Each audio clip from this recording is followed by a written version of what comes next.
She's still laughing.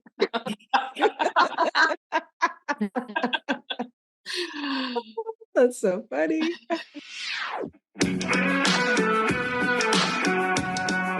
Welcome to 5 Lemons Left. We're the real stuff, the lemons making lemonade. So pucker up, because we're going to be discussing our life's lessons and the nitty-gritty details of our spiritual journeys.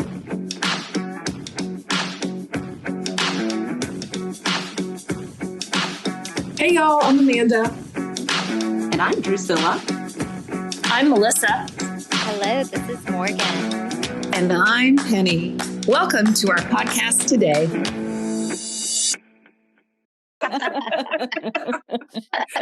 Welcome, everybody. Today is an episode about self-esteem. We're talking about the power within. We're talking about embracing our self-worth, our potential. We're going to go through how it looks and it shifts throughout our life. Is it focused? Does self-esteem come within? Is it external? Melissa brought this topic to our attention. So Melissa, tell us a little bit about how the external forces and the internal forces and aging. Tell us what you learned a little bit. Well, I was watching on Gaia, Carolyn Mace talking, and I think it was Sacred Power, and she talked about, yes, and she was talking about how our ego and our self-esteem is based on our outer world.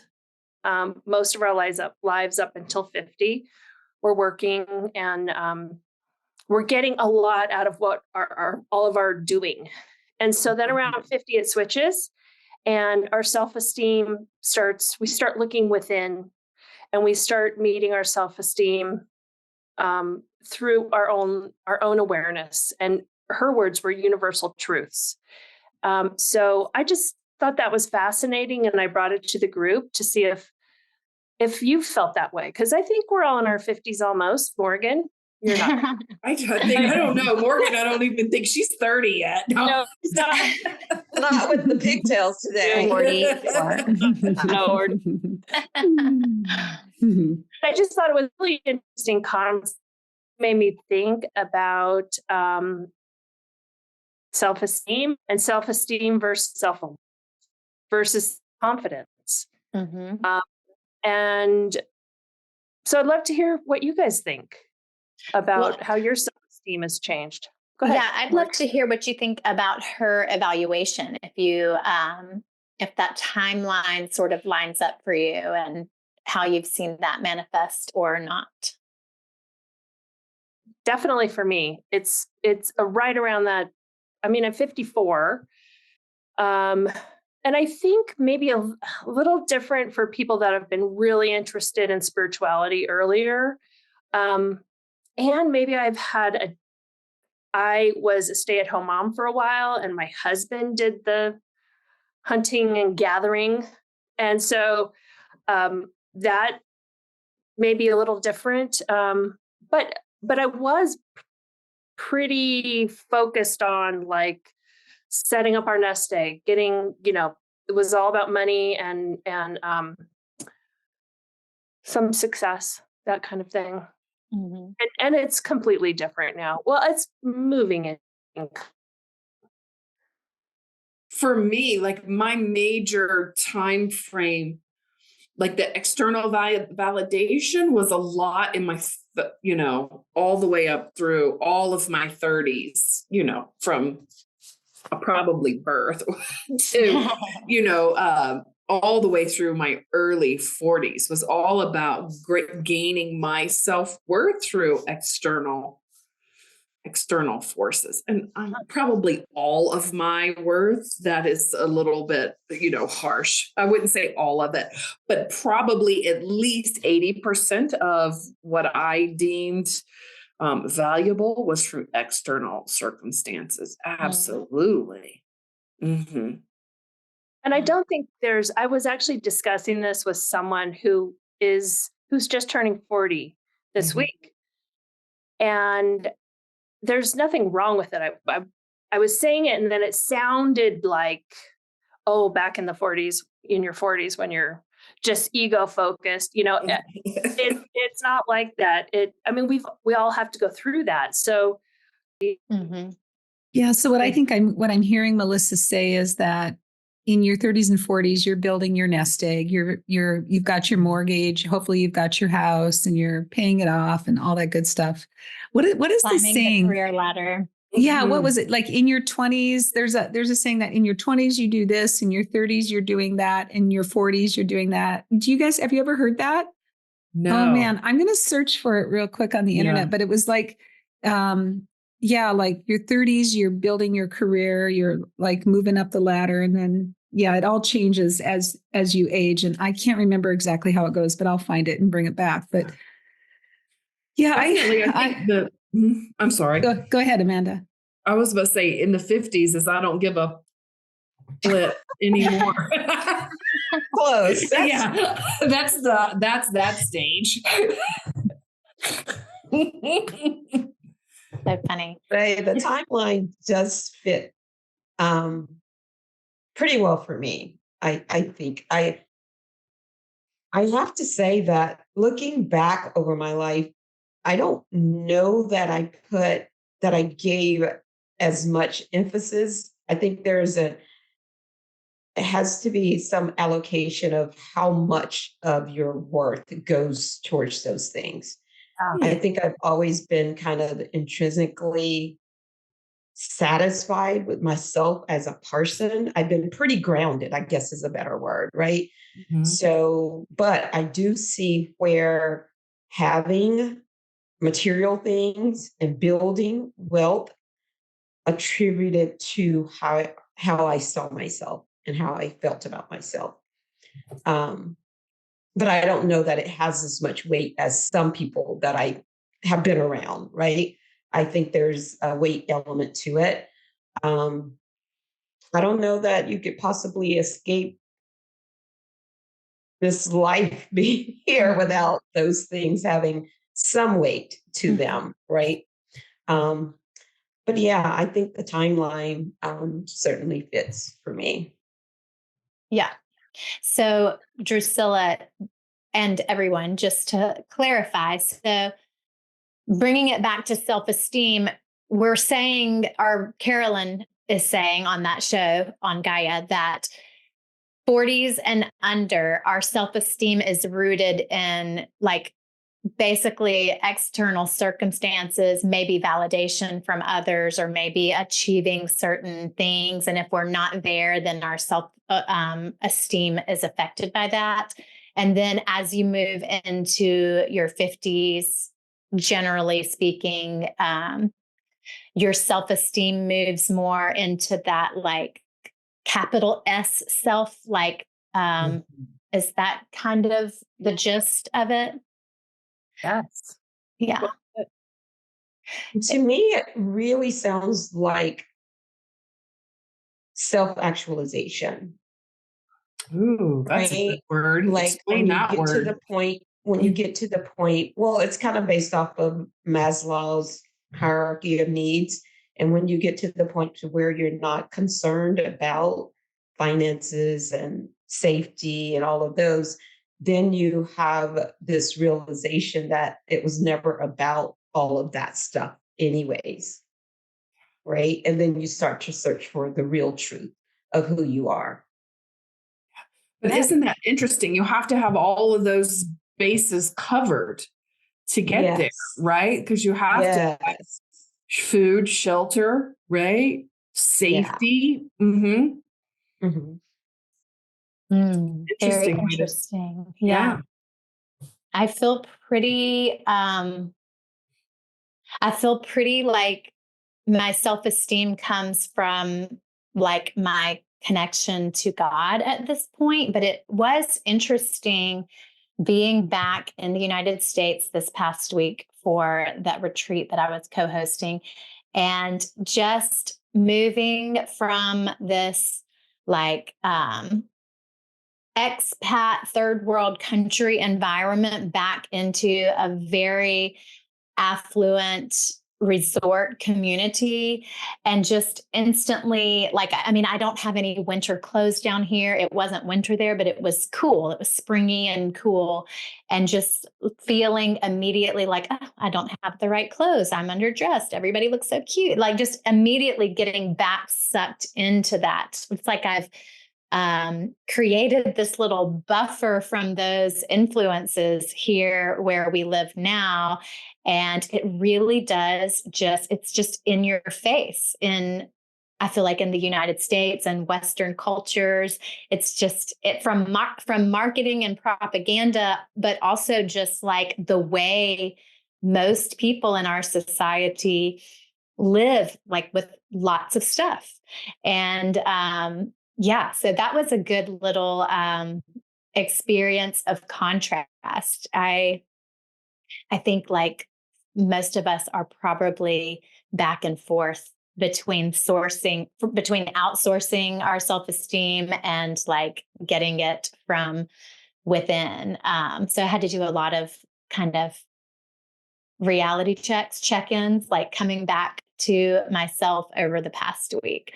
And like definitely the temptation to go shop and spend money and like, oh, I've got to like upgrade my wardrobe. I've got, all of those things, which is the reason one of the many reasons that we made this move in the first place. Like, yeah, it's just interesting how those voices just came rushing back.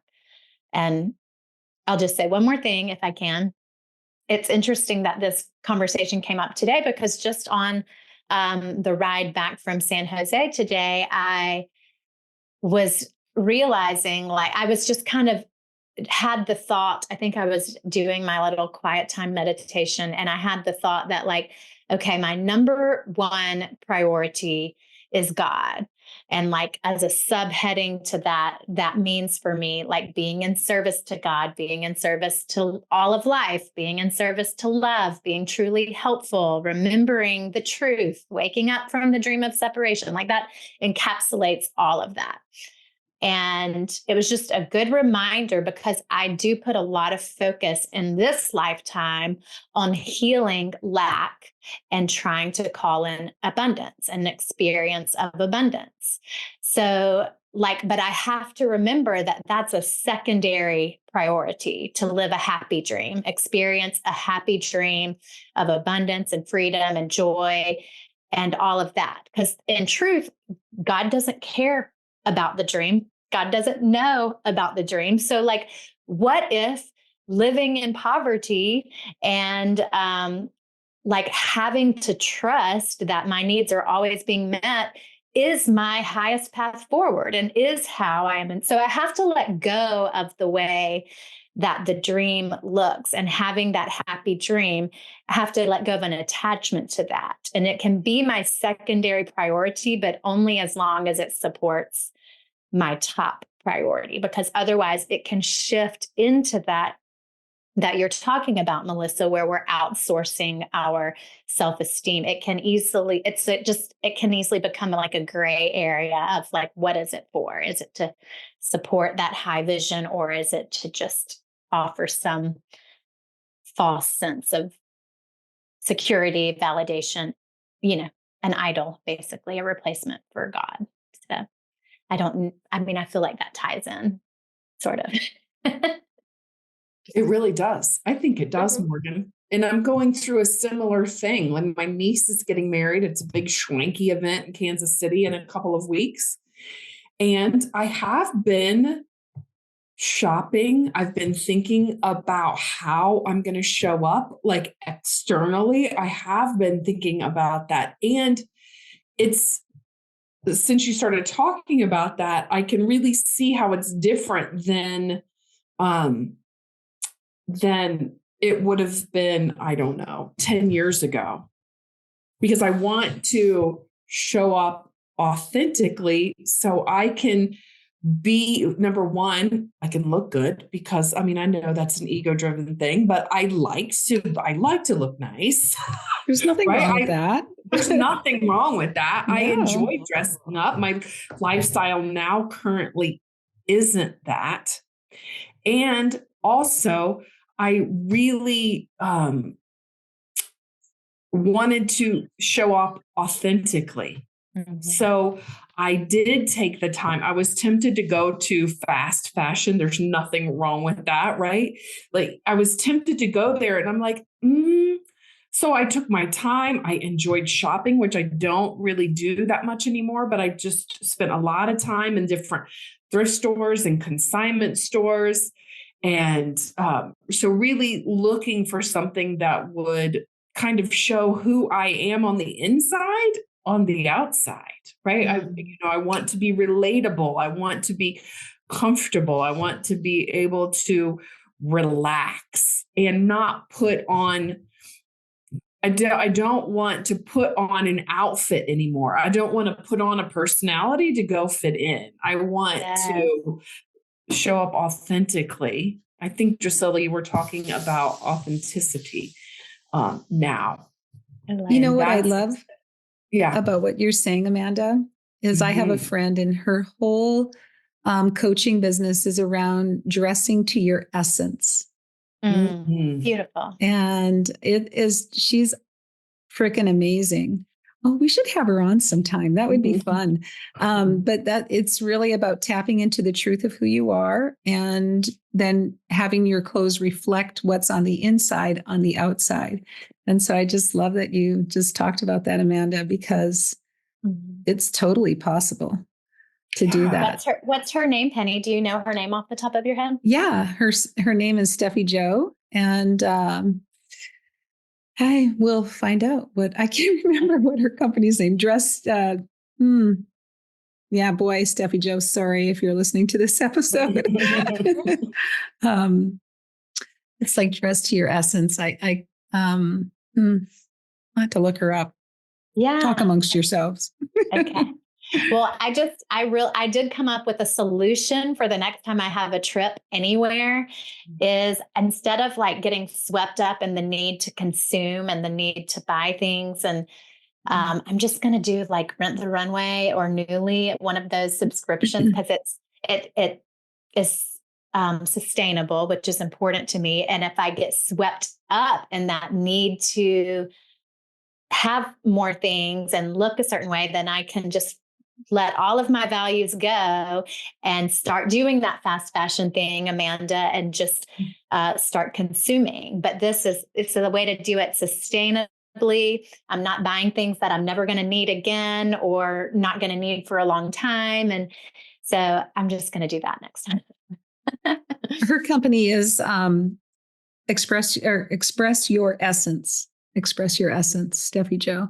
Thank you. But what you were just saying to Morgan is that, gosh, now I lost my thought, but I was just going to say that we can dress to feel, that was it. So what I heard you saying, Amanda, is that you wanted to feel comfortable in your insides and your outsides while you're at this big, beautiful, important event in your life. Yeah. Mm-hmm. And there's nothing wrong with that, because I would say that you're going to have more self-esteem if you feel comfortable in what you have on your body. I don't think there's anything wrong with that, personally, myself. Yeah. No, I don't think there's anything wrong with it either. And Morgan, you were talking a little bit about like living the happy dream. And so the life that we are creating, that we're living in now, is an ego-based reality. And so there is, for me, it's a dance, right? It's a dance between being in the world and then not buying into it as far as having to prove something. Drusilla, I think you said something about that last episode. I don't remember, but I think that directly relates to self-esteem. So if you could talk a little bit about not having to prove something, Drusilla. Yeah, I simply said I don't have shit to prove anymore. It goes right over. I don't give a flying anything. Yes, because we're talking about freaking amazing. Pushing the boulders up the hill. And yes, that's it. Usually we're doing that because we think we have something to prove to somebody, Yeah. And it's, the self-esteem thing, it is a dance. It truly is. Because as soon as you think you have it covered and you're stable and you understand your worth and where it comes from, someone says something, one thing, and it just like, it hits you there in that place that you thought was already healed or something. Um, so it is definitely a dance. For Yes. sure. So go ahead. Well, what she said just reminded me of a circumstance this week when we were traveling. I met one of my friends for the first time, and conversationally, sociably, he just asked what I do down here in Costa Rica. And it's just such a harmless question on some levels, but it's also like part of our programming that we are what we do, and that doing this establishes our worth. And so it's so easy to slip into, well, I've got to explain what I do so it makes sense to this person. And so they don't think I'm just bonkers, and they don't think that I am just whatever. And so this is the first time I've done this, but for the first time when I was greeted with that question, I started to explain, and then I stopped and I said, Ashley, what do I do? I just said, Ashley, you take this. What do I do? And then I turned around and started talking to someone else. And I didn't even listen to like how she explained what I do. Or, I mean, like, I don't know what I do. I don't need to explain it to anybody else. But it was a good mile marker for progress of not needing to explain or make anything up or try to prove anything or tie my worth to what I'm doing in the world. Yeah, I don't know if that makes sense. It was a big milestone for me, though. Yay. Celebrating that with you, Morgan. Mhm. So, Morgan, I'm going to ask you. I was getting ready to ask Drusilla this, so you get some prep time, Drusilla. So, what was it like? So, to me, that sounds like your self-esteem is, you're comfortable in yourself. And that's, my personal definition of self-esteem. So, what was it then in your life? How did you create that for yourself? Yeah. So if someone listening, one of our listeners is going, oh, I wish I had that confidence. What's one thing that you did to help get you there? Trusting and just keep, it's been my spiritual, I don't know, it's really not one thing. It's been like a melting pot of a bunch of things, but primarily my spiritual practice, my spiritual path, my desire to be closer to truth, closer to God. It's been my loving, supportive community of you guys and others that I've surrounded myself with who keep holding that with me and for me and kind of driving me onward and upward. And it's been all the things that we talk about on this episode. It's been curating my social media. So when I'm scrolling, I see like positive affirmations and like things cheering me on, like the whole universe, just everywhere I look is cheering me on and reminding me to question the things that don't feel good and to choose new thoughts that do feel good. And so practice. Love I guess, that. to sum it up. Yeah, I love that. And you say community. So to you out there who are listening, we are your community. We support you. Even though we may never have met you or never speak to you, we support you and love you. I wanted to say that. So thank you for mentioning community, Morgan. Yes. And Drusilla. Couldn't possibly add to that. I mean, she said it all. I mean, at the top of my list is G, God, the capital G. Yeah. And that relationship and building and trusting. I would say the trust and the relationship with God and building on that in pretty much every aspect, I can't remember which book by Eckhart Tolle when he was saying, try your hand at just being in the world without being consumed about what people are going to think about you. You know, just get up out of the bed and go do whatever you're going to do without thinking about your hair, your makeup.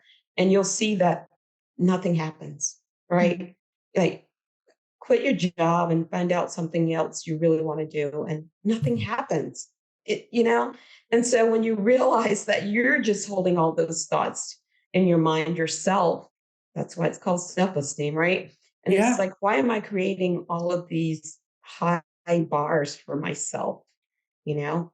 And so, and I think that was probably about 10 years ago when I started to kind of dismantle all of these thoughts about how I'm going to show up for everybody else, thinking that they really care that much about how I'm showing up, and they don't, right? Yeah, so it's like Morgan said, it's the practice and the work, and keep trying to do better every day.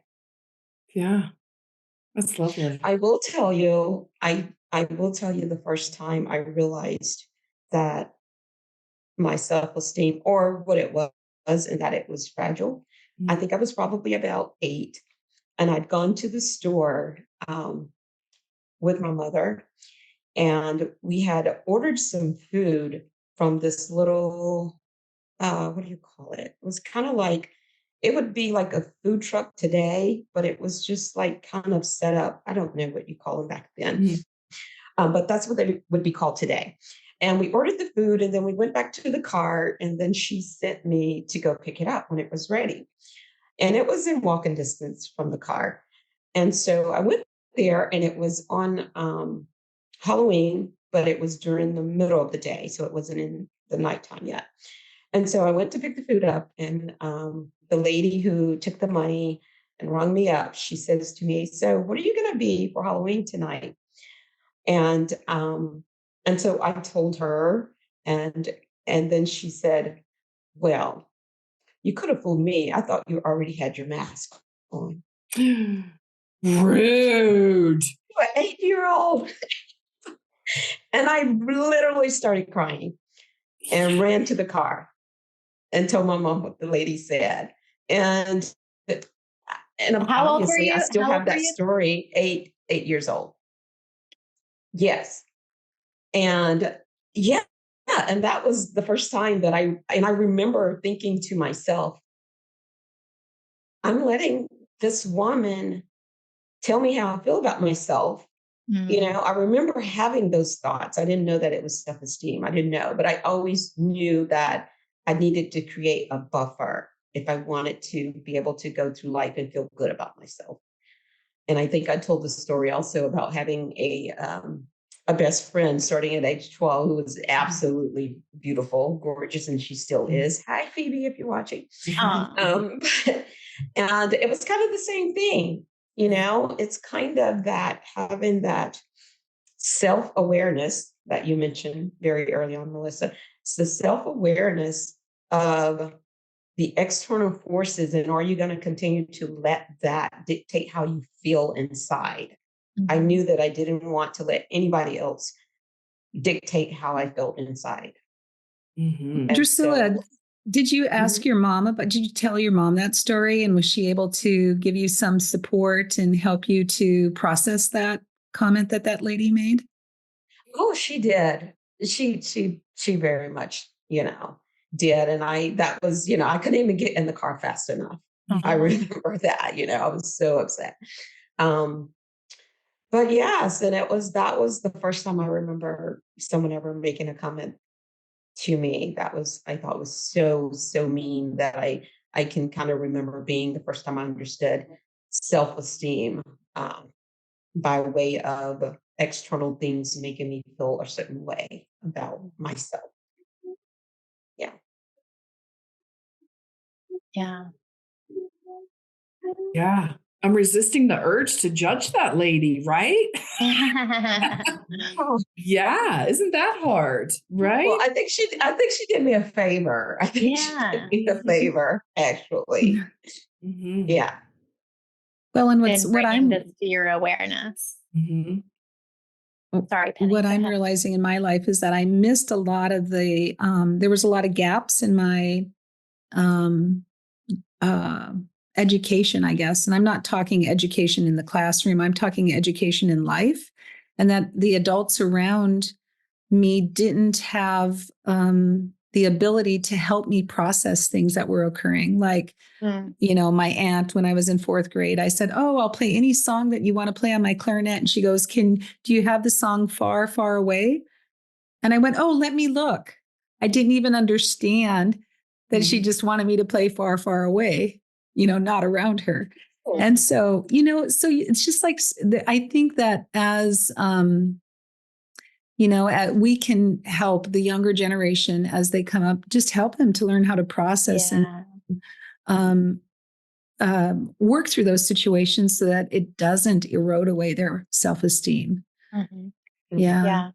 And those stories that you shared just made me kind of realize that when someone, particularly when we're young, and we've all experienced, hurts our feelings or causes us to question our worth, basically when we outsource our self-esteem at that age, it can have such a huge impact on our personality, because I just am realizing that like unreciprocated crushes and things like that over the years caused me to create this story of, oh, I'm just a little different from everybody else. I'm a black sheep. I'm a little deeper than everybody else.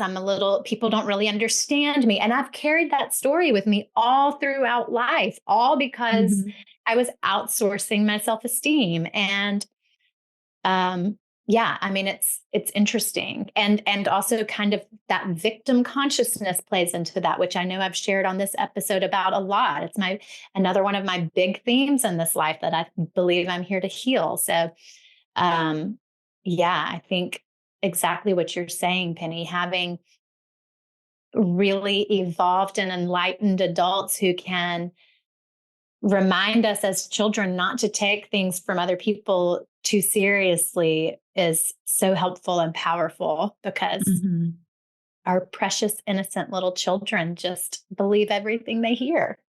And then as adults, what I'm learning for myself is that I need to go back to those points in my life where I had those situations and reprocess them, determine what the meaning is that I made about myself at that time and grow myself back up and heal those feelings, heal those hurts, heal those wounds. That sounds like a powerful practice, and maybe even something that could be developed into like a workshop or something, Penny. Yeah. It's a powerful practice, doing the work in either calling in the one or conscious uncoupling, because it's all about the source fracture, that point in your life when you were wounded so deeply that it's how you play out the rest of your life. That whenever you're triggered and you go back to that wounding, and things usually it's from a younger self, and when we let our younger selves run our life, it typically doesn't turn out so well. Yeah. So just to be clear, this is a process that you can help people with if somebody wanted to do that type of work with you, Penny? Yes, it is a process that I have been trained in. Cool. Yeah. I love learning more about powerful stuff. Everything, all of the untapped wisdom that you ladies have. And another thing too, I have been working on is to do esteemable acts to help build up my self-esteem, because I too, you guys are all talking about, sounds like you're pretty with it. And I'm not always with it. I don't always, So I'm doing things to take care of myself. Like you, I loved what you said, Morgan, about that your self-esteem is created by a melting pot of a bunch of practices and then practicing them over and over again. And so that's what I've been doing for myself too, is just doing esteemable acts like taking care Before of you go on, can you say what you mean by esteemable acts? Well, it's anything that helps me to rebuild my inner strength, I guess, my inner confidence, my inner, I don't know how else to say it, but it's like it just builds a more positive projection inside of me. I don't know. Maybe somebody else has another definition. So is it using like external forces, right? It's using something external to reinforce who you are internally or reflect who you are internally? Not necessarily. Like meditation, writing things out when they're bothering me, talking things with somebody else and reasoning them out versus letting them just rattle around in my brain. Being honest about how I'm feeling, talking to myself about, oh, honey, what are you feeling right now? Oh, I can see you're feeling that. Oh, what do you need right now? And just asking myself this stuff, expressing gratitude to others when they do things that are kind and loving to me. And when I do kind and loving things for myself, really having gratitude towards myself. When I end my asana practice in the morning, I always have my hands at my heart and I always thank my body for its strength and its wisdom and its vibrance that it has, and for carrying me through the day. So I'm expressing gratitude to myself as well. Just doing classes so I can learn more about what occurred, and I can interrupt those old tired false beliefs that I've created, and I can write a new meaning, because I made up meaning about a lot of shit and it wasn't necessarily true. And so, and then forgiving myself and others. That's another one too. That's an esteemable act that I do. So what are some of the esteemable acts that you all do? Well, Penny, before we move on, I just want to say to you that you do not need to learn anything else. You have everything you need, plus some. Yeah. By way of wisdom and knowledge. Okay. Yeah, we're all don't we all? planted with everything we need, but That's you true. especially have everything you need. Wow. You need to Thank you, learn Drusilla. I love you. Well, You I guys love are, you too. yeah. That is definitely the case. Yeah. Yes, I agree. I second that. That's nice. See, and it's like surrounding myself with beautiful people that lift me up and support me. That's also a great way to build self-esteem too. So thank you, Drusilla and Morgan and Amanda and Melissa. Can I ask where you learned the word or the phrase esteemable acts? Well, it's actually from 12-step recovery is where I heard it first. Yeah. Cool. Okay. Mm-hmm. Yeah. So it's like tools, right? It's tools to build self-esteem. Yeah. A lot of people, when they come into 12-step recovery are no matter what it is, if you're in Al-Anon or AA or NA or any of the A's, usually, well, I'm not going to generalize, but for me and others that I sponsor and that I know, the self-esteem is typically beaten up a bit, and based on our experiences growing up and the situations that we worked through, had to survive. I mean, Melissa, would you agree with that? I know your internet's kind of wonky today, but give it a try. I agree. Yes. Can you hear me? Yes. Okay. We can hear you. I'm actually loving this conversation, just listening to you all talk about the wisdom. I mean, I love it. I love it. I love you, Penny. I agree with you completely. And Penny, when I was telling the story about going on the trip, it does sound like I have it together. And at the same time, I still have those voices in my head, like, with certain people that I have some type of attachment to, like it'll pop in my head. Oh my God, what if they say that I got fat? Right. Or like, and so like it is a constant practice for me. Like when that voice pops into my head, I'm like, no, right? No. So I'm not saying that. Well, what those are you voices doing? aren't there. What are you doing when that voice pops in your head? I want to hear your process. Like, you can't just say no. Do you do anything else? I start off with a no. Okay. She's a And then liar. what? She's a liar. Yeah. Then what? Then what? Because I don't know. It doesn't work for me to just say no. No. Well, like, so if, I don't know why this one person stuck in my head, like this person is pretty bold. And like, if anyone was going to come up to me and go, you let yourself go. Right.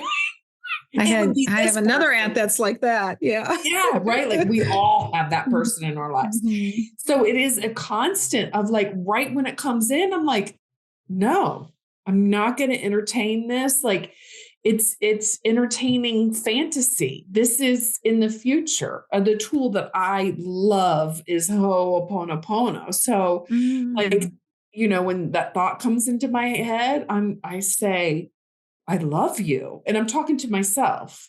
Mm-hmm. I'm sorry for looking through the lens of the future, right? I'm sorry for whatever it is, I'm looking through a lens. I'm looking through the lens of time, forgive me. All this I'm saying to myself.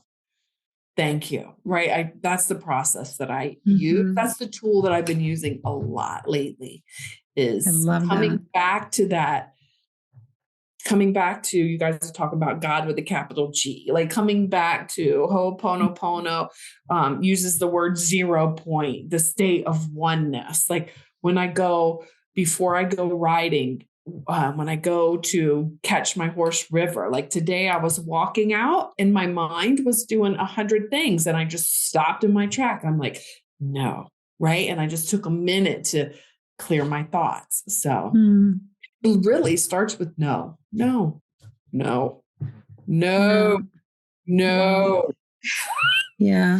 I'm going to interrupt this old tired pattern. Yeah. No, not doing that anymore. One thing that just popped in my mind that I thought about growing up, after that scenario situation. And I think it really does have an impact. That's just being nice and kind to people. It pays you back. And I feel like I spent all of especially I'm thinking about through my school age years, because that's when we're probably the most vulnerable to having our self-esteem impacted externally. That I don't know if it was a conscious decision based on those experiences, but it certainly was a goal of mine, was to always be kind and be nice to people. And so I did spend all of my years during school just being nice and kind to people. Maybe I just didn't want to be mean to anybody like that woman was mean to me. I don't know. It could have been, underlying reason. But yeah, I feel like that created a more stable self-esteem for me, something that was more realistic and more stable, that they couldn't take that away from me. Right? Nobody can take that away. And those are the qualities of God. So yeah. Wow. That's beautiful, Drusilla. Yeah. I love that. And like Morgan said, practice. Yeah. Yeah. So sounds like that's kind of a wrap. Yeah. Yeah. Oh, and I found that saying, and this isn't quite what it was, but in the 20s, you try everything. In your 30s, you figure out what you do best. In your 40s, you make money for what you do best. And in your 50s, you try not to do much. Now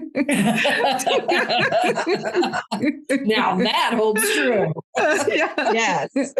I wish I could get there, man. I'm in my 60s and I'm still doing too much. But I'm getting there. It's a process for me. Boy.